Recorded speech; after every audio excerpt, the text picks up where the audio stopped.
Okay, hello everyone, welcome to the exam originals. मैं ऐश्वर्या आपका फिर से स्वागत करती हूँ आज की क्लास में, जिसमें हम पढ़ने वाले हैं विश्व की जलवायु के बारे में। ठीक है, विश्व की जलवायु होने के बाद और जलवायु परिवर्तन के बाद हम करेंगे प्रीवियस ईयर क्वेश्चंस को डिस्कस। ठीक है, तो चलिए हम शुरू करते हैं जलवायु को। जलवायु के पहले मैं आपको बता दूं, हम वर्ल्ड ज्योग्राफी के करीबन 70% to 80% टॉपिक कवर कर चुके हैं, जिसमें विश्व भूगोल का पहला पोर्शन जो था उच्चावच वाला, पर्वत, पठार, नदियां, झीलें, ये हो चुका था।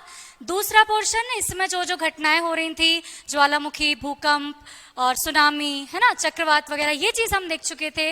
आज हम उसके अगले टॉपिक की ओर जा रहे हैं, जलवायु की ओर। ठीक है, तो चलिए शुरू करते हैं। देखिए, जिस तरह की आपको पृथ्वी दिख रही है ना, बर्फ वगैरह और जितने ये ग्रीनरी दिख रही है, एक्चुअल में पृथ्वी ऐसी ही है। अगर हम यहाँ हैं तो हमें सिर्फ धरातल दिख रहा है, लेकिन बाकी जगह जिस तरीके से आपको बर्फ और महासागर दिख रहे हैं ना, कुछ एक्चुअल में हमारी पृथ्वी ऐसे ही दिखती है। ठीक है, तो निकलिए कभी पृथ्वी की सैर पर। कौन कौन आ गया मुझे ये तो बता दें। गुड इवनिंग रिया। ओके, रिया आपने क्वेश्चंस नहीं भेजे, मुझे आपके क्वेश्चंस का इंतजार था। रोज लिखते हैं, लिखते रहिए, क्वेश्चंस का इंतजार रहेगा। अच्छा, अभी हो सकता है फेस्टिवल में बिजी होंगे, तो बाकी लोग रिया, दिव्या और विद्या हैं, प्लीज आप लोग क्वेश्चंस भेजिए। मेन सिलेक्शन सिर्फ और सिर्फ आंसर राइटिंग का, सिर्फ और सिर्फ तो नहीं कहूंगी, लेकिन एक प्रैक्टिस का खेल है। और प्रैक्टिस मतलब आंसर राइटिंग मतलब daily practice, daily answer writing. It means आपका पेपर कंप्लीट हो जाएगा, और अगर पेपर कंप्लीट भी हो गया ना अच्छी तरीके से, आपका सिलेक्शन हो जाएगा। डीसी की पोस्ट मिलना या तहसीलदार की पोस्ट मिलना आपकी मेहनत पर निर्भर करेगा, लेकिन एमपीपीएससी के सिलेक्शन प्रोसेस में आप इन हो जाओगे। इसलिए रोज लिखिए, डेली लिखिए। चलें, जलवायु स्टार्ट करने के पहले मैं आपका फेस्टिवल के कारण नहीं लिख पाए। ओके, अब हो चुका है फेस्टिवल। दिवाली आने के पहले अपनी स्पीड पकड़ लीजिए, नहीं तो फिर दिवाली आ जाएगी, है ना, तो अब लिख लीजिएगा। ओके, तो शुरुआत करते हैं हम मौसम से कि मौसम क्या होता है। आज का मौसम कैसा है आपके शहर में। ठीक है, तो जिस हम मौसम की बात कर रहे हैं वो मौसम होता क्या है। ठीक है, तापमान, वायुदाब, पवन और आर्द्रता, वर्षा, 5 चीजें हैं। पहली चीज टेम्परेचर कैसा है। अगर आज मैं भोपाल की बात करूं तो बहुत ह्यूमिडिटी है भोपाल में, क्योंकि कल पानी गिरा है। ठीक है, मतलब यहाँ पे क्या है, आर्द्रता क्यों है, क्योंकि आज यहाँ का तापमान ज्यादा था। ठीक है, अगर तापमान ज्यादा तो वायुदाब कम हो जाएगा। ठीक है, वायुदाब हो गया। पवन, आज ऐसा कोई पवन ज्यादा तो नहीं चली, है ना, पवन का बहुत ज्यादा एहसास नहीं हुआ। वर्षा, आज वर्षा नहीं हुई। तो ये 5 कारण क्या बना रहे हैं, मौसम को बता रहे हैं। जिस प्रकार से मैंने कहा कि आज भोपाल का मौसम ह्यूमिड टाइप का था, ह्यूमिडिटी थी, आर्द्रता, नमी वाला मौसम था। ठीक है, मतलब इस मौसम को डिफाइन करने के लिए मुझे 5 कारक लगे, तापमान, वायुदाब, पवन, आर्द्रता और वर्षा। ठीक है, मौसम और जलवायु के प्रमुख तत्व होते हैं। इन अवयवों का भिन्न भिन्न स्थानों पर, समय, अलग अलग समय पर, अलग अलग जगह, हो सकता है आप बुंदेलखंड में बैठे हो, मैं मालवा में हूं, तो अलग अलग स्थानों पर अलग अलग समय में सुबह का टेम्परेचर कुछ और होगा, सुबह का मौसम कुछ और होगा, अभी का मौसम कुछ और है। राइट, भिन्न भिन्न समय पर अलग अलग प्रभाव होता है। ठीक है, अब मौसम को और डिफाइन करते समय, यह प्रभाव एक सीमित क्षेत्र, मालवा, भोपाल, ठीक है, सीमित क्षेत्र या छोटी अवधि के लिए हो सकता है। मैंने बात करी 2 बजे से लेकर 6 बजे तक की, निश्चित समय में, छोटे समय और छोटे स्थान पर, एक अवधि के लिए। जो ये 5 कारकों का प्रभाव है ना, यही कहलाता है मौसम। तो अब इसे एक बार मैं अच्छी तरीके से इकट्ठा करके बोल दूं। मौसम अर्थात किसी छोटे समय में, अल्प अवधि के लिए या छोटी अवधि के लिए तापमान, आर्द्रता, वर्षा, वायुदाब और पवन का जो बिहेवियर है, या हम ये कहें कि इनका स्वरूप है, वो मौसम को डिफाइन करेगा। ठीक है, तो इनके प्रभाव को मौसम के रूप में व्यक्त करते हैं। अतः किसी स्थान का छोटी अवधि के लिए एक या एक से अधिक जलवायु अवयवों का संदर्भ में वायुमंडल की दशा। ठीक है, मतलब मौसम एक अल्पकालिक दशा होगी, छोटी अवधि के लिए होगी, ठीक है।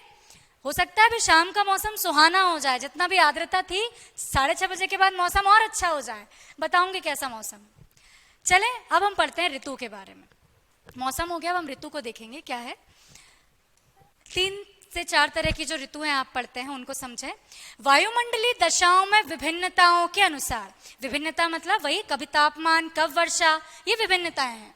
विभिन्नताओं के अनुसार वर्ष को, एक साल को कई ऋतुओं में बांट दिया जाता है, ठीक है। ऋतु, अब देखिए एग्जैक्ट डेफिनेशन, ऋतु वर्ष की वह निश्चित या विशिष्ट अवधि होती है, वो पीरियड, वो टाइम पीरियड होता है जिसमें मौसम की दशाएं लगभग समान होती हैं। फॉर एग्जाम्पल ग्रीष्म ऋतु मार्च से चालू होगी, मार्च से लेकर जून तक आपको गर्मी ही गर्मी लगेगी, ठीक है, तापमान उच्च ही उच्च रहेगा। तो क्या हो गई मौसम, ये क्या हो गई, दशाएं जो थी लगभग समान हो गई, ठीक है। डेफिनेशन पूछते हैं, ऋतु की डेफिनेशन क्या है, तो डेफिनेशन देख लें, ये रहा आपका पूरा 3 मार्कर इधर से। ऋतु वर्ष की वह विशिष्ट अवधि होती है जिसमें मौसम की जो सभी दशाएं होती हैं वो लगभग समान होती हैं, ठीक है।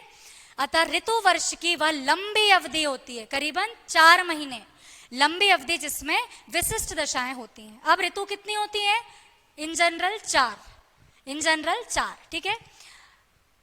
पृथ्वी के अक्ष के झुकाव, अब देखो आया किस कारण से ऋतुएं बदल रही हैं और क्या फैक्टर्स हैं जो ऋतुओं को अफेक्ट करेंगे। पृथ्वी के अक्ष के झुकाव और उसके द्वारा सूर्य का परिक्रमण। देखो मैंने आपको फर्स्ट क्लास जो आपकी ज्योग्राफी की थी उसी में बता दिया था, ये पृथ्वी है, ऐसी नहीं है पृथ्वी झुकी हुई है अपने अक्ष पर, मतलब कोई ऐसी गति नहीं कर रहा है, वो झुक के गति कर रहा है, राइट। जब झुक के गति कर रहा है और ये पृथ्वी इस सूर्य के परितः चारों ओर घूम रही है,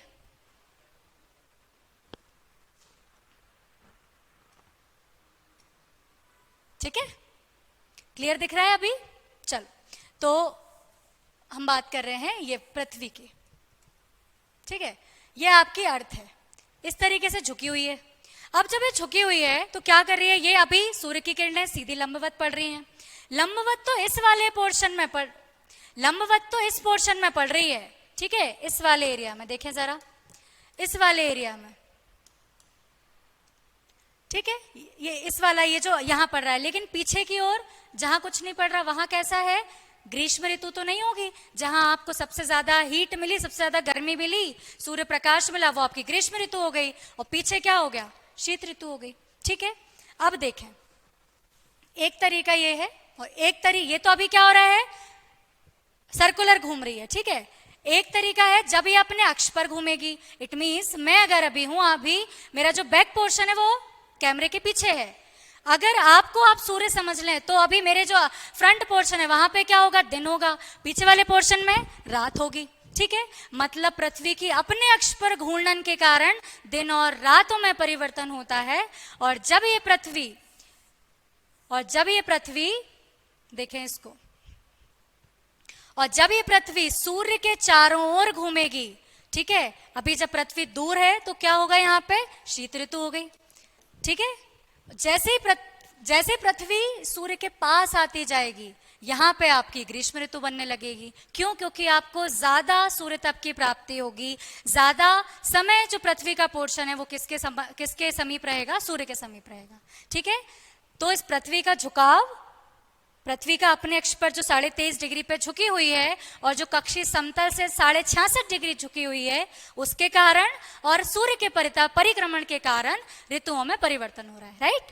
ऋतु 4 प्रकार की होती हैं, चलें फिर से बोर्ड पे अपने, ऋतु 4 प्रकार की हो रही है ना। पहला है शीत ऋतु। शीत ऋतु मतलब जब सूर्य और पृथ्वी की दूरी बहुत ज्यादा होगी, ठीक है, ये पृथ्वी है, ये सूर्य है, ये पृथ्वी है, जब ये बहुत दूर है तो शीत ऋतु, जैसे ये पास में आने लगेगा तो क्या हो जाएगी, ग्रीष्म ऋतु हो जाएगी। बड़ा सिंपल सा कंसेप्ट।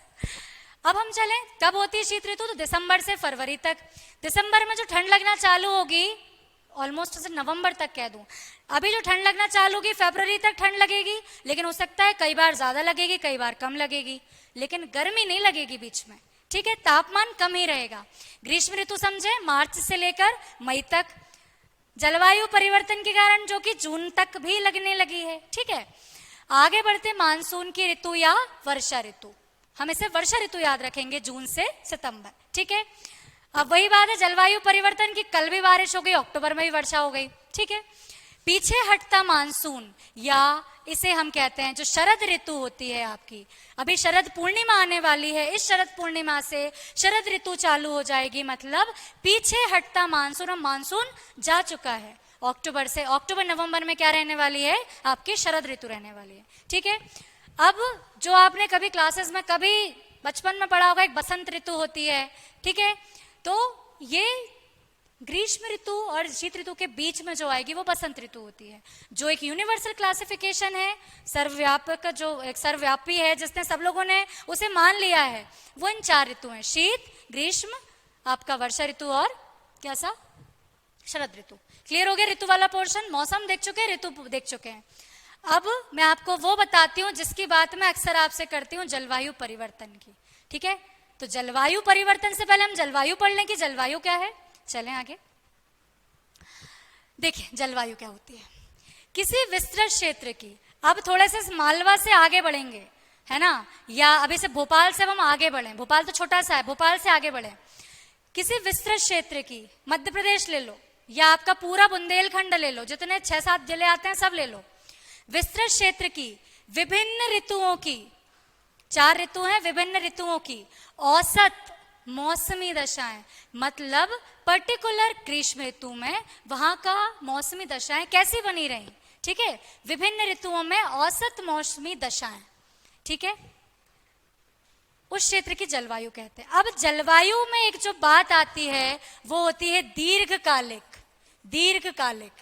ठीक है, और ये दीर्घकालिक लगभग 30 से 35 वर्ष होता है, 30 से 35 वर्ष होता है। तो अगर मैं जलवायु को बोल दूं किसी विस्तृत क्षेत्र की दीर्घकालिक मौसमी दशाएं, दीर्घकालिक मौसमी दशाएं, जैसे कि मैंने आपको बोला यार भोपाल का मौसम तो ऐसे ही रहता है, चिपचिपा सा। ठीक है, भोपाल का मौसम ऐसे ही रहता है। बुंदेलखंड में शुष्क ही पड़ा रहता है, गर्म बारिश ज्यादा होती ही नहीं है, मतलब वहां की जो जलवायु है वो शुष्क प्रकार की है। ठीक है, मैं इंदौर की बात करूं, मालवा रीजन की बात करूं, ना ज्यादा सर्दी पड़ती है ना ज्यादा गर्मी पड़ती है, मतलब कैसी हो गई, समान है, सर्दी भी समान है, गर्मी भी समान है। जितनी गर्मी होती है उतनी सर्दी में उतनी सर्दी होती है, मतलब मालवा की जलवायु कैसी है, समान जलवायु है। समझ रहे हैं? अब कितने सालों के अंतराल के बाद उसकी जलवायु डिसाइड की गई, लगभग 30 सालों की जलवायु कंटिन्यूस देखा गया कि भाई ऋतु कैसे बदल रही है। हो सकता है 5 साल बहुत ज्यादा गर्मी पड़ी हो, 1 साल ना पड़ी हो, फिर 5 साल पड़ी हो, फिर 1 साल ना पड़ी हो। लेकिन जब हम एवरेज निकालेंगे इन 30 सालों का तो क्या आएगा कि हाँ भाई गर्मी तो अच्छी पड़ी है, मतलब वहां की जलवायु कैसी हो गई, ग्रीष्म हो गई या उष्ण हो गई। ठीक है, उष्ण मतलब गर्मी होता है, उष्ण हो गई। ठीक है, ट्रॉपिकल हो गई। समझे? आगे बढ़े तो अब देख लीजिए क्या लिखा हुआ है, औसत मौसमी दशाओं की जानकारी जब एक बड़े क्षेत्र के अनेक वर्षों, लगभग 35 वर्षों में एकत्र किए गए आंकड़ों की गणना के आधार पर होती है तो उसे जलवायु कहते हैं। ठीक है, जलवायु अपेक्षाकृत स्थायी होती है, अपेक्षाकृत स्थायी होती है। जैसे कि हम हिमालय रीजन की बात करें, वहां पे टेम्परेचर बहुत ज्यादा बढ़ता ही नहीं है। आपके यहाँ जो भी पसीना टपक रहा है अक्टूबर के महीने में, वहां पर तो अक्टूबर में अच्छी ठंड पड़ना चालू हो गई होगी। ठीक है, वहां गर्मी में भी कैसा है, जलवायु वहां की ठंडी रहेगी। तो एक औसत दशाएं, जिस किसी क्षेत्र की मैं बात करूं, मौसमी दशाएं, वो होती है आपकी जलवायु। क्लियर हो गया? जलवायु, मौसम और ऋतु, तीनों में छोटा छोटा डिफरेंस है। जलवायु और मौसम में एक डिफरेंस जो है वो एक दीर्घकालीन अवधि का है और विस्तृत क्षेत्र का है। ठीक है, जलवायु विस्तृत क्षेत्र की होती है, करीबन 30 सालों का एवरेज लिया जाता है, और मौसम तो कुछ घंटों का भी हो सकता है। ठीक है, कुछ 1-2 दिन का भी हो सकता है। ठीक है, चले आगे। अब देखो जरा इस तरीके की जलवायु, मौसम बढ़िया सुहाना बना रखा है। ठीक है, पूरे वृक्ष, और यहां पर सूखा पड़ा है, मौसम खुला है। देखो मौसम खुला है, मौसम में वर्षा हो रही है, लेकिन अगर मैं बोलूं कि वहां तो पूरा सूखा पड़ा है, मतलब वहां की जलवायु कैसी है, शुष्क है। क्लियर हो गया? 3 मार्कर में तीनों टॉपिक तैयार कर लेना। मैम एवरेज मौसमी दशाएं क्या होता है? एवरेज मौसमी दशाएं जैसे कि ओके मैम, क्लियर मैम, ठीक है, चल, ठीक है। मतलब कि जो एक औसत निकाला जाए, 5 दिन फिर 1 दिन का गैप, फिर 5 दिन, इस तरीके से जब एवरेज निकालते हैं तो वो। चलें आगे, चलिए मौसम के तत्व देखें। मौसम के तत्व हम देख रहे हैं। पहला है सौर किरण, है ना, सौर नहीं, सौर किरण, सोलर रेडिएशन। किसी स्थान का मौसम उसके सोलर रेडिएशन में निर्भर करेगा कि सूर्य तक मिल कितना रहा है। समझ रहे हो? देखो, अगर कोई ध्रुवीय क्षेत्र है, वहां तक तो सूर्य की किरणें पहुंचती ही नहीं है। क्यों नहीं पहुंचती? अक्षांश और देशांतर में हम ये चीज पढ़ के आए हैं कि जो सूर्य की किरणें हैं इस 23.5 डिग्री के ऊपर तो नहीं पड़ती, तिरछी, ठीक है, तिरछी किरणें यहां तक पड़ती हैं। तो ऊपर जब सूर्य प्रकाश ही नहीं पहुंच रहा तो वहां गर्मी तो ज्यादा पड़ेगी नहीं, ठीक है। तो इसलिए तो हमारा इतना जो पूरा पोर्शन कहलाता है वो उष्ण कटिबंध कहलाता है। उष्ण मतलब गर्मी। क्लियर हो गया? चले आगे। तो मतलब सौर्य तप क्या होता है, किसी स्थान के मौसम को प्रभावित कर सकता है। अगली चीज देखें, वायु का तापमान। भाई वायु कैसी है? वायु गर्म है या ठंडी है? ठीक है, तो अगर वायु गर्म होगी तो उष्ण कटिबंध हो जाएगा, हम उष्ण तापमान की बात करने लगेंगे, ठीक है। वायु दाब, अगर किसी जगह का वायु दाब ज्यादा है तो आर्द्रता वाली पवनें आएंगी ही नहीं। क्यों? क्योंकि हमने वर्षा में देखा था जो पवनें होती हैं वो निम्न दाब से, पवनें उच्च दाब से निम्न दाब की ओर गति करती हैं, और जो पवनें जा रही हैं वही तो आर्द्रता को लेके जाएंगी। तो भाई अगर आपको वायु दाब कम करोगे, है ना, वायु दाब आप कम करोगे, इसका मतलब जब वहां वायु दाब कम होगा तभी क्या होगा, एक इस वायु दाब को कम करने के लिए पवनें आएंगी और वायु दाब को सही कर देंगी और वर्षा करा देंगी, ठीक है। तो वायु दाब भी क्या होता है, इस मौसम को प्रभावित करता है। आप देखेंगे जो ठंडे जगह होते हैं ना उनका वायु दाब हमेशा ज्यादा होगा। क्यों? तापमान और वायु दाब इनवर्स चलते हैं, राइट। बाकी लोग क्लास में जरा जवाब दे दिया करें। विद्या, आप कभी कुछ बता दिया करें कि समझ में आ रहा है या नहीं आ रहा, या क्या कोई दिक्कत हो रही है, ठीक है। एक इंटरेक्शन तो आपको करना पड़ेगा जिससे आपको भी मजा आएगा, मुझे भी मजा आएगा। वर्ल्ड ज्योग्राफी हम एंडिंग की ओर हैं तो थोड़ा सा इंटरेक्शन अब तो बढ़ाइए आप अपने टीचर से। जो भी दिक्कत हो आप एटलीस्ट बताएं, समझ में आ रहा है नहीं आ रहा है बताएं, ठीक है। अब अगली है हवाएं। वहां की हवाएं कैसी हैं? क्या व्यापारिक पवनें आ रही थी, पछुआ पवनें आ रही थी, या कोई स्थानीय पवनें, लू वगैरह बहुत ज्यादा आ रही थी? अब देखो राजस्थान वाला पोर्शन है, यह भारत का आपका जो पश्चिमी क्षेत्र है, यहाँ पे क्या होता है, लू चलती है ना। या उत्तर भारत में पूरा लू चलती हैं, तो गर्मियों में उत्तर भारत में और ज्यादा गर्मी लगती है क्योंकि ये क्या करती हैं, पवनें आके और बढ़ा देती हैं लू को। ठीक है मैडम, ओके, ठीक है मैडम। कभी जब मैं बोलती हूँ जवाब दे दिया करो तो जवाब कभी कभार आप दे सकती हैं, ठीक है। अगर चलना आगे, आर्द्रता और वर्षण। आर्द्रता, किसी स्थान की आर्द्रता भी मौसम को प्रभावित करती है। अगर आर्द्रता कहीं की बहुत ज्यादा है मतलब वहां वर्षा होने की संभावना है, या वहां पे जो आर्द्रता वाली पवनें हैं वो क्या कर रही हैं, कंटिन्यूस आ रही हैं, ठीक है।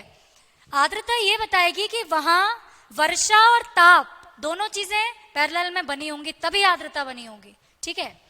वर्षण, अगर वहां का वर्षण क्या करेगा, मौसम को प्रभावित करेगा ना। वर्षा हो गई तो मौसम अच्छा हो सकता है। मेघों की मात्रा, भाई बादल कितने हैं, बादल और कौन से वाले जो आर्द्रता वर्षा करा दें, ठीक है। अगर वो वाले बादल हैं कि भाई वर्षा नहीं कराएंगे, आर्द्रता है ही नहीं, तो मौसम बढ़िया ड्राई बना रहेगा। लेकिन अगर वो वाले बादल हैं जो वर्षा कराएंगे, आर्द्रता वाले हैं, मतलब क्या होगा, वर्षा होगी ही होगी। समझ में आ गया? चलिए आगे। तो भाई ये 5 फैक्टर याद रखेंगे, मौसम के तत्व होते हैं ये। सौर किरण, मिटा देती हूं मैं एक बार।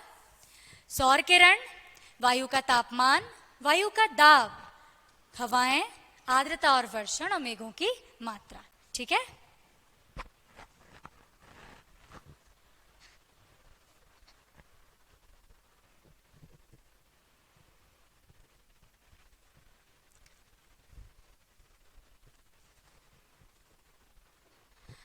अब देखेंगे हम जलवायु को प्रभावित करने वाले कारक कि कौन कौन से कारक हैं जो जलवायु को प्रभावित करेंगे, ठीक है। अभी हमने तत्व देखा था, अब हम थोड़े कारण देख रहे हैं। देखिए पहला कारण आता है अक्षांश, ठीक है। आपको मालूम है जो निम्न अक्षांश होते हैं, है ना, 0 डिग्री से 23 डिग्री, यहां पे क्या होता है, सूर्य तप की प्राप्ति ज्यादा होती है।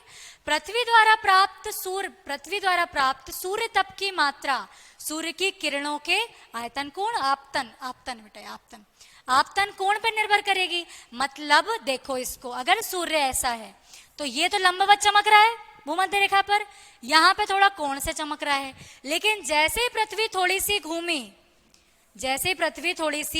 घूमी तो क्या होगा, देखना इस चीज को, ऐसा हो गया, है ना, पृथ्वी तो घूम रही है, तो ये कर्क रेखा वाले पोर्शन पे क्या हो गया, मकर रेखा वाले पोर्शन पे सूर्य तप ज्यादा मिल गया। ठीक है, फिर इसके बाद अगर पृथ्वी अब घूम के इधर आ गई तो क्या हो जाएगा, कर्क रेखा वाला पोर्शन थोड़ा ऊपर हो जाएगा। इस प्रकार अक्षांशों, मतलब पृथ्वी पर जो सूर्य तप की मात्रा प्राप्त हो रही है, सूर्य तप प्राप्त हो रहा है, वो उसके आपतन कोण पर निर्भर करेगा कि कितने, क्या लंबवत पड़ रही है या तिरछी पड़ रही है। लंबवत मतलब सूर्य प्रकाश ज्यादा, ठीक है। अपने अक्ष के झुकाव देखो आपतन कोण पर निर्भर करती है। पृथ्वी के अपने अक्ष पर झुकाव, मैंने झुकी बता दी, पृथ्वी के कारण मध्याह्न के समय, दोपहर के समय उष्णकटिबंधीय क्षेत्रों में सूर्य की किरणें लगभग लंबवत होती हैं। कहते हैं ना सूर्य सिर पर चमक रहा है 12 बजे, ठीक है, उसके बाद सूर्य चला जाता है, मतलब थोड़ा सा पृथ्वी भी घूम जाती है, ठीक है। लेकिन उष्णकटिबंधीय क्षेत्रों में क्या होता है, ध्रुवों की ओर जाने पर, उष्णकटिबंधीय क्षेत्रों से ध्रुवों की ओर जाने पर सूर्य किरणें तिरछी पड़ने लगती हैं। तिरछी पड़ेंगी मतलब सूर्य तप की प्राप्ति कम होगी, तो तापमान में भी कमी आने लगती है, ठीक है। मतलब अक्षांश किसी जगह के ये निर्धारित करेंगे कि वहां पे सूर्य तप कितना प्राप्त हो रहा है, और जितना तप प्राप्त होगा जलवायु वैसे वैसे परिवर्तित होती जाएगी। क्लियर, चले आगे चले। ऊंचाई देखिए, वायुमंडल मुख्यतः धरातल से विकिरित होने वाली दीर्घ तरंगों द्वारा गर्म होता है, ठीक है। इस चीज को समझो। अब ये देखो भाई, ये दो तरंगों की बात करी है, ये दो तरंगे क्या हैं, देखिएगा इसको, दो तरंगे देखना, ये आपकी सूर्य है, ठीक है, इधर आपकी पृथ्वी है, ये भूपर पट्टी है, ठीक है, क्रस्ट हो गया, CRUST, क्रस्ट हो गया, ठीक है। सूर्य की किरणें आ रही हैं, किरणें मतलब तरंग, ये जो तरंगे आती हैं सूर्य किरणें, ये आती हैं, याद रखिएगा, लघु तरंगों के रूप में। किसके रूप में, लघु तरंगों के रूप में। इन लघु तरंगों के माध्यम से होता क्या है, आपका वायुमंडल गर्म हो जाता है। सुबह सुबह जो इतनी सर्दी लगती है, जैसे ये किरणें आती हैं, सूरज मामा होता है ना, सूरज चाचा होता है, सूरज चाचा के आने से क्या होती है, पृथ्वी का वायुमंडल धीरे धीरे गर्म होता है, और ये किरणें क्या होती हैं, धरातल पर आती हैं सुबह के समय। रात अब क्या करा, इन पृथ्वी ने क्या किया, इन तरंगों को अवशोषित कर लिया और खुद क्या हो गई, गर्म हो गई, ठीक है। अब जब रात होती है, जब पृथ्वी घूम जाती है, दूसरा वाला पोर्शन आ गया, पृथ्वी क्या करती है, ये जो इसने सोखा था, अवशोषित किया था, ये अपनी सारी ऊर्जा, सारी जो गर्मी थी, वो दीर्घ तरंगों के माध्यम से वापस वायुमंडल में भेज देती है। वापस क्या करती है, वायुमंडल में भेज देती है। तो इन्हें कहते हैं हम सौर विकिरण, ध्यान दीजिएगा, इन्हें हम कहते हैं सौर विकिरण, और ये जो है इन्हें हम कहते हैं पार्थिव विकिरण। क्या कहते हैं, पार्थिव विकिरण। समझ में आ गया। सौर विकिरण मतलब वो तरंगें जो सूर्य तप या सूर्य की ऊर्जा को लघु तरंगों के माध्यम से पृथ्वी पर भेजती हैं, सौर विकिरण हो गए। आपके सूर्य ये सुबह के समय होगा, है ना, सुबह से दोपहर के समय। रात के समय क्या होता है, ये पृथ्वी अवशोषित की गई ऊर्जा को, या पृथ्वी अवशोषित की गई इस सौर तरंगों को दीर्घ तरंगों के माध्यम से क्या करती है, वापस वायुमंडल में भेज देती है। इसीलिए वायुमंडल का जो तापमान है वो ऑलमोस्ट, मतलब बहुत ज्यादा वेरी नहीं करता, ठीक है, समरूपता बनी रहती है, ठीक है। क्लियर हो गया ये चीजें, पार्थिव विकिरण और ये विकिरण समझ में आ गए।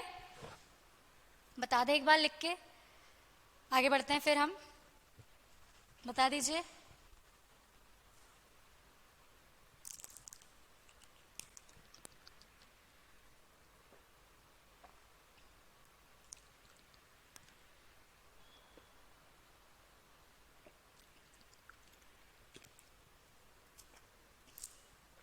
चलें आगे।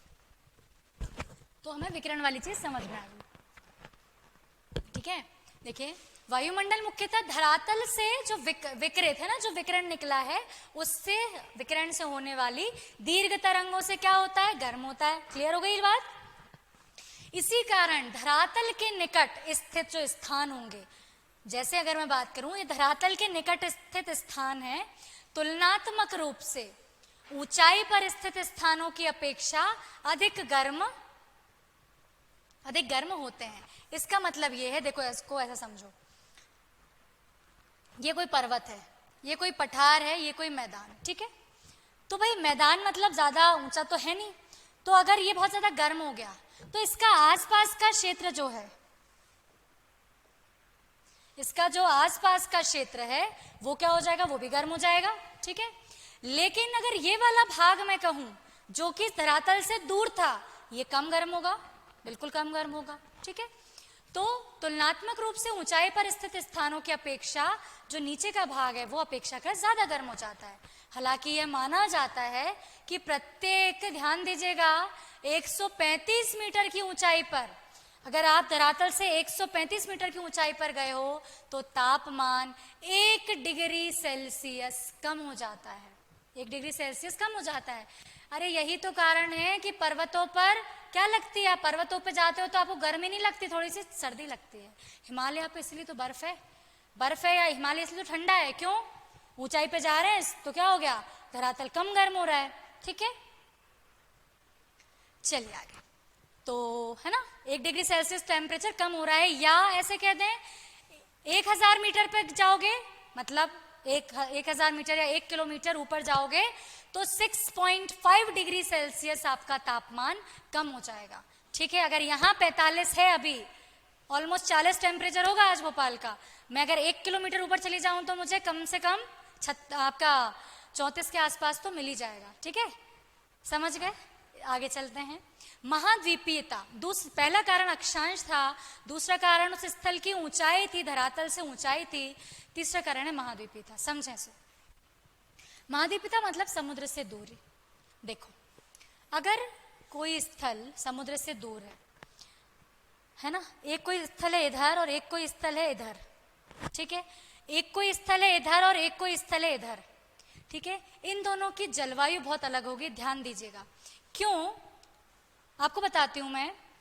धरातल जो है ना, वो जितनी जल्दी गर्म होता है उतनी जल्दी ठंडा भी होता है, ठीक है, जितनी जल्दी गर्म उतनी जल्दी ठंडा। लेकिन जो जल होता है वो धीरे धीरे गर्म होता है और धीरे धीरे ही ठंडा होता है, ठीक है। तो क्या होता है, जब स्थलीय भागों की गर्म और शीतल होने की संवेग, मतलब जो शीतल होने की प्रक्रिया है वो विनिमय से उत्पन्न होती है। मतलब गर्म होना और शीतल होना, किससे क्या होगा, सूर्य तप का अवशोषण किया, गर्म हो गया, निकाल दी गर्मी, तो क्या हो गया, ठंडा हो गया, ठीक है। विशिष्ट क्षमता जलीय निकायों की तुलना में अधिक होती है, ठीक है। शीतलन और ठंडे और गर्म होने की जो प्रक्रिया होती है जलीय निकायों की तुलना में क्या होती है, बहुत अधिक होती है, ठीक है। अर्थात स्थल के तापमान में 170 डिग्री की वृद्धि करने के लिए समान विस्तार वाले जलीय निकाय के तापमान में सिर्फ 1 डिग्री सेल्सियस की वृद्धि करने के लिए अपेक्षाकृत अधिक ऊर्जा लगेगी।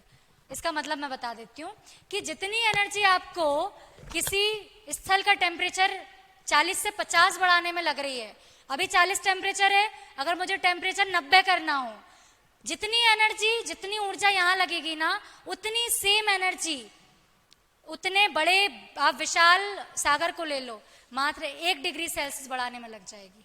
इस चीज को समझे, मतलब जो एनर्जी हमें इतनी लग रही थी उतनी सेम एनर्जी हमें 1 डिग्री सेल्सियस को बढ़ाने में लग रही है। इसका मतलब क्या, ये जल जो है वो धीरे धीरे धीरे गर्म होता है और स्थल बहुत जल्दी गर्म होता है, ठीक है।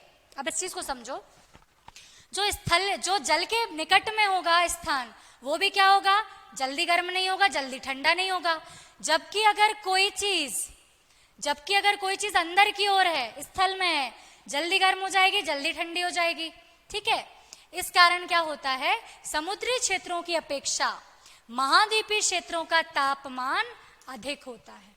अगर आपके कोई चित परिचित बेंगलोर या मुंबई साइड रह रहे होंगे, वहां पे देखिएगा वहां बहुत ज्यादा सर्दी नहीं पड़ती, बहुत ज्यादा गर्मी नहीं पड़ती। क्यों नहीं पड़ती?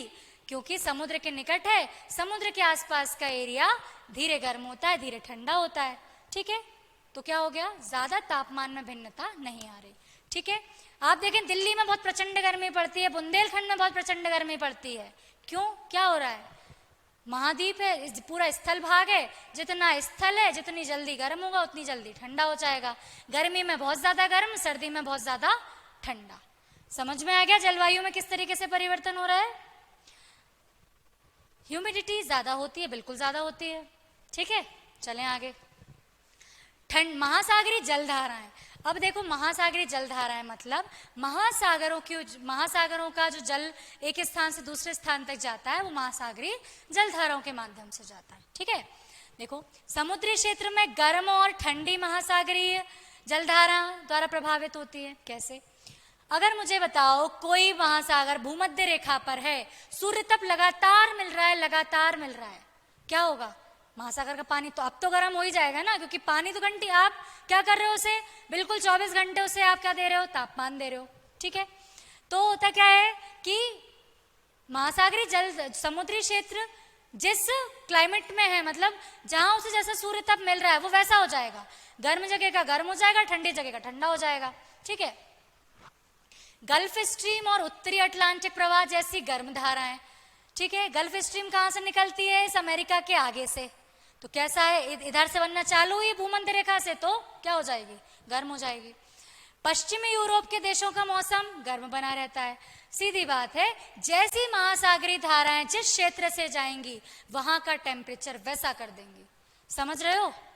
जैसी महासागरीय धाराएं जैसे क्षेत्र से जाएंगी, अगर ठंडी महासागरीय धाराएं आपके भोपाल के आसपास से निकल जाएं, निकलेंगी नहीं क्योंकि भोपाल में महासागर नहीं है। अगर ठंडी महासागरीय धाराएं आपके इधर से निकल जाएं, गोवा के साइड से निकल जाएं, तो क्या होगा, इस गोवा का टेम्परेचर ठंडा हो जाएगा। गर्म निकल जाएं तो गर्म हो जाएगा। मतलब महासागरीय धाराएं भी क्या कर सकती हैं, कहीं किसी भी जगह के जलवायु को प्रभावित कर सकती हैं। ठीक है, समान अक्षांशों पर इस चीज को ऐसे समझो, इसमें जो लिखा हुआ है, पश्चिमी यूरोप के देशों का मौसम गर्म बना रहता है। मैं इसे आपको डायग्राम से समझाती हूं। चलें हम इस डायग्राम पे चलें फिर से वर्ल्ड मैप की ओर। ह्यूमिडिटी ज्यादा, गारा, गारा क्या क्या लिखना चाह रहे हैं, गारा। देखिए इस चीज को समझना, मैं आपको इसकी ओर ले चल रही हूं, अमेरिका की ओर, और आपके दक्षिण अमेरिका की ओर। ये भूमध्य रेखा जा रही है, भूमध्य रेखा इधर से नहीं, इधर से जा रही है। ठीक है, ब्राजील से जाती है ना, थोड़ा सा इधर से जा रही है। ठीक है, अब देखो इधर से क्या उठी है, गल्फ धाराएं उठी है, गल्फ स्ट्रीम उठी है। ठीक है, गल्फ स्ट्रीम। अब तुम देखो गल्फ स्ट्रीम है, इधर से उठ रही है, मतलब गर्म होगी, भूमध्य सागर से उठ रही है, तो गर्म धाराएं गई, मतलब इधर का पूरा टेम्परेचर कैसा बना देंगी, गर्म बना देंगी। इसके बाद ये यूरोप, जहां पे बिल्कुल सूर्य प्रकाश नहीं मिल रहा, ठंडा यूरोप क्षेत्र। ठीक है, बर्फ जमी है, बर्फ जमी है। तो ये इन गल्फ स्ट्रीम ने क्या किया, जैसे ये यूरोप के तट पे पहुंची, वहां का तापमान क्या कर दिया, बढ़ा दिया। तो बर्फ वाले जो बंदरगाह थे वो क्या हो गए, पिघल गए। मतलब इन गल्फ स्ट्रीम के कारण क्या होता है, यूरोप के बंदरगाह खुले रहते हैं। समझ में आ गया? जहां जैसे गई उन्होंने क्या कर दिया, टेम्परेचर बढ़ा दिया। ठीक है, समझ में आ गया? चलें, समान अक्षांश पे पूर्वी कनाडा के तट पर स्थित बंदरगाह पे लेब्राडोर की धारा बहती है। लेब्राडोर की धारा ठंडी धारा होती है।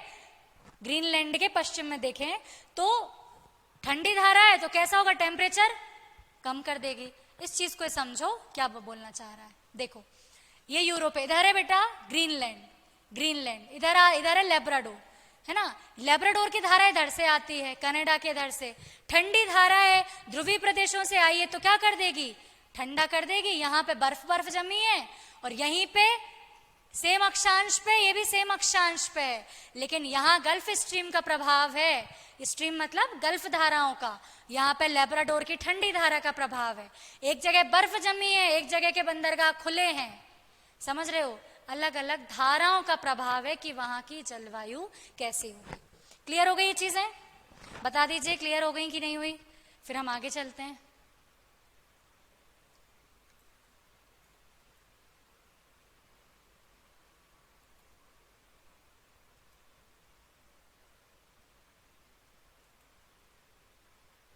चलिए आगे चलते हैं हम।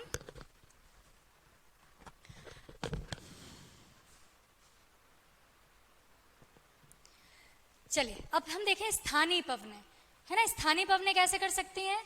स्थानीय पवनें अपनी प्रकृति के अनुसार गर्म या ठंडी, शीत या उष्ण होती हैं। प्रवाहित होने वाले क्षेत्रों को अफेक्ट कर देंगी। उत्तर भारत में ग्रीष्म काल में चलने वाली भीषण उष्ण स्थायी पवनें, जिन्हें लू कहते हैं, हीट वेव्स उत्पन्न करती हैं। इतनी गर्मी लगती है जिन एरिया में लू चलती है कि व्यक्ति लू से मर जाता है, समझ रहे हो। इसी प्रकार चिनूक पवनें जो चलती हैं उत्तर अमेरिका में रॉकीज पर्वत पर, पूर्वी भाग में आच्छादित, जो पूर्वी भागों में आच्छादित आपके चारागाह हैं उनको हिम से मुक्त कर देती है। उत्तर अमेरिका में जो रॉकीज पर्वत पर यहाँ पे जो चारागाह है ना, उन्हें क्या कर देगी? बर्फ से ढके होते हैं। चिनूक इतनी गर्म हवा होती है कि वो चारागाहों को क्या कर देगी? बर्फ से हटा देगी। समझ रहे हो? मतलब ये स्थानीय पवनें भी क्या करती हैं? किसी स्थान की जलवायु को प्रभावित करती हैं। क्लियर हो गया? अब फटाफट से पांचों फैक्टर्स देख लेते हैं हम क्या हुए थे, उसके बाद हम छठा फैक्टर पढ़ेंगे। पहला हमने पढ़ा था अक्षांश, दूसरा हमने पढ़ा था उस स्थान की ऊंचाई, तीसरा हमने पढ़ा था महाद्वीपीयता, मतलब स्थल, कितना स्थल भाग है, कितना समुद्र से दूरी, हम इसे कह दें महाद्वीपीयता को। चौथी चीज हमने पढ़ी कि वहां की महासागरीय धाराएं कैसी हैं, ठीक है। पांचवी चीज हमने पढ़ी थी कि स्थानीय पवनें कैसी आ रही हैं। अगली और छठी चीज है उच्चावची दशाएं। जलवायु उच्चावची दशाओं द्वारा भी प्रभावित होता है। निचले क्षेत्रों की तुलना में पर्वतीय क्षेत्र अधिक वर्षा प्राप्त करते हैं। बिल्कुल करते हैं, मैंने आपको बताया था क्यों करते हैं। इधर से हवाएं आ रही हैं, टकराएंगी, इधर पे वर्षा करा देंगी। और अगर छोटे पर्वत हैं तो सीधे निकल जाएंगी पवनें, इसके ऊपर से सीधे छोटे से टकराई तो छोटे वाले जो नीचे पवनें थी वो टकरा गई, उनने वर्षा करा दी। ऊंचाई पे चल रही थी तो वो नहीं टकरा पाई, ठीक है। अब पूरी वर्षा यहीं हो गई, पर्वत का जो ये सिरा था यहाँ पे वर्षा नहीं हुई। ये क्षेत्र कहलाएगा वृष्टि छाया प्रदेश, अर्थात यहाँ वर्षा नहीं होती। आप लोगों को बता दूं, अगर आप में से कोई बुंदेलखंड क्षेत्र के हैं, बुंदेलखंड क्षेत्र के हैं, बुंदेलखंड क्षेत्र के हैं अगर आप में से, तो यहाँ पूरा विंध्याचल जो फैला है, हवाएं आती हैं, टकराएंगी, इधर खूब वर्षा कराएंगी, लेकिन इससे टकरा के यहां तो वर्षा करा दी, लेकिन इस क्षेत्र में वर्षा के लिए आर्द्रता बची नहीं उनके पास। इसीलिए जो बुंदेलखंड क्षेत्र में वर्षा कम होती है, हवाएं तो जाती हैं लेकिन आर्द्रता वाली नहीं होती, इसलिए आपका बुंदेलखंड क्षेत्र जो है वो सूखा है। क्लियर? समझ में आ गया? यही कारण है कि अरावली के जो पीछे वाला पोर्शन है आपका, देख लो एक और बार, ठीक है, ये आपका राजस्थान है। अरावली ऐसे में है, हवाएं जा रही हैं, क्या कर देंगी? सीधी निकल जाती हैं, ठीक है, हवाएं सीधी निकल गई। कोई भी ऐसा पर्वत नहीं है जो इनको रोक पाए। रोक पाता तो इधर खूब वर्षा होती। इसलिए पूरा पश्चिमी राजस्थान क्या है? सूखा है। अरावली का वृष्टि छाया प्रदेश है। एक कारण ये है, दूसरा कारण वहां का रेगिस्तान और इन चीजों का होना भी है, ठीक है। एक कारण ये है। क्लियर हो गया? बुंदेलखंड वाली चीज शायद आपने पहले नहीं पढ़ी होगी कि बुंदेलखंड में पानी क्यों नहीं गिरता, क्योंकि विंध्याचल का वृष्टि छाया प्रदेश है, ठीक है। वृष्टि छाया मतलब, वृष्टि मतलब वर्षा, छाया मतलब वृष्टि की छाया पड़ गई, अब वर्षा नहीं होगी वहां पे, ठीक है। चलें आगे। तो उच्चावची दशाएं मतलब निचले क्षेत्रों की तुलना में पर्वतीय क्षेत्र अधिक वर्षा प्राप्त करते हैं, क्योंकि पर्वतों के सहारे वायु क्या होती है? ऊपर उठती है, ठीक है। पर्वतों के सहारे वायु ऊपर उठती है, तापमान में कमी हो गई, ठंडी हो गई, तो अब हो गई बरसेगी वो। परिणाम स्वरूप आर्द्र वायु संघनित होकर वर्षा कराती है। ऊंचाई बढ़ने के साथ साथ क्या होता जाता है? वायु विरल होती जाती है, हमने देखा था, वायु हल्की होती जाती है, दूर दूर होती जाती है। वायु की ऊष्मा ग्रहण करने की क्षमता, देखो जितना जो व्यक्ति हल्का होगा ना, वो चीजों को ज्यादा ग्रहण नहीं कर पाता, है ना। मतलब अगर मैं इसे सोच से कनेक्ट करूं, अगर आपकी सोच अच्छी होगी तो आप बहुत सारी चीजें शामिल कर पाएंगे खुद में, लेकिन अगर सोच उतनी संकीर्ण है तो हम सीमित हो जाएंगे, ठीक है। तो इसका मतलब जो वायु विरल है, वायु में घनत्व नहीं है, तो वो क्या करेगी? ना तापमान को अवशोषित करेगी, ना ही ऊष्मा ग्रहण करेगी, ठीक है। तो उसकी क्षमता कम हो जाती है। उच्चावची दशाएं मतलब पर्वत, पठार, मैदान की स्थिति है ना, क्या करेगी, जलवायु को प्रभावित करेगी। ठीक है, 6 चीजें क्लियर हो गई। ओके, अगला जस्ट अ मिनट।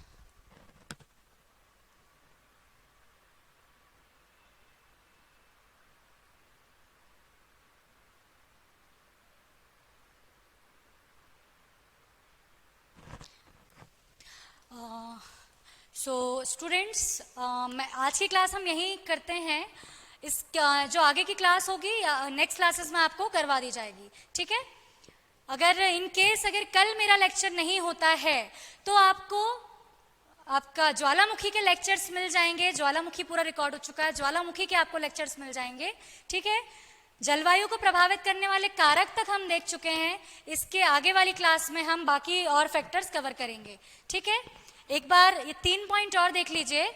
जलवायु को प्रभावित करने वाले कारकों में प्राकृतिक वनस्पति, प्राकृतिक वनस्पति, अगर कहीं किसी क्षेत्र में वनस्पति ज्यादा है और मृदा, प्राकृतिक वनस्पति तापमान को अत्यधिक प्रभावित कर देगी। जहां ज्यादा वनस्पति होती है वहां का टेम्परेचर ज्यादा नहीं होता। ठीक है, वहां का टेम्परेचर ज्यादा नहीं होता। अगली चीज देखें, ढाल, ढाल कैसी उस क्षेत्र की, छाया, अभिमुख मंद ढाल की तुलना में तीव्र ढाल वाले स्थानों पर तापमान अधिक तीव्र परिवर्तन देखा गया है। अगर कोई बहुत ढाल वाला स्थान है ना, वहां पे तापमान परिवर्तन ज्यादा तेज होगा। ठीक है, मतलब बहुत जल्दी से परिवर्तित होगा। वहीं जो समतल क्षेत्र होते हैं वहां का तापमान उतनी शीघ्रता से परिवर्तित नहीं होता। ठीक है, मतलब ढाल जो है वो भी क्या कर सकती है, जलवायु को थोड़ा सा प्रभावित कर सकती है। मानवीय गतिविधियां क्या करती हैं, जलवायु को प्रभावित करती हैं। अरे भैया बिल्कुल करती हैं।